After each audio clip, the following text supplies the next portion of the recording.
काय म्हणता मग मित्रांनो, आम्ही चाललो होतो कुलदेवताच्या मंदिरात. मी तर समोर चांगला बसून होतो, पण मले मागच्या सीटवर जावं लागलं. मागच्या सीटवर बसून मागचे नजारे पाच पाच आम्ही पोहोचलो त्या जागेवर. आमची पूर्ण फॅमिली चालली होती मंदिराकडं. दादा म्हणे त्या लाईक करा म्हणून. सर्वजण म्हणे व्हिडिओ काढ म्हणे आमचा पण. तर यायचा व्हिडिओ काढला.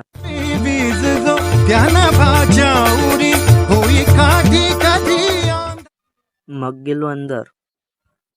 मग अनुपदादा बसला पूजेला. तो पूजा करत होता तर त्याची व्हिडिओ काढले. अयोध्याला सांगायचं कामच नाही, ते तर सर्व काम स्वतःच करते. मले बँडचा आवाज येते, मी पायाला आसवत गेलो बँडच्या शोधामध्ये. पुढं गेल्यावर मला दिसले हे पोरं. येईनी इथं गोंडी देव नाचवत होते. नाचणेवाला तर मला पंप आला, पण येईनी इथं वाजवत होते. हे दोघं तर झगडाच करत होते वाजवासाठी.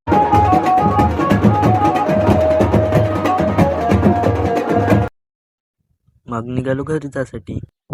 मोबाईलमध्ये एडिटिंग करता करता कधी पोचलो माहीतच नाही. त्याबरोबर स्वयंपाकाच्या तयारीला लागले सर. भेटू मग पुढच्या ब्लॉगमध्ये.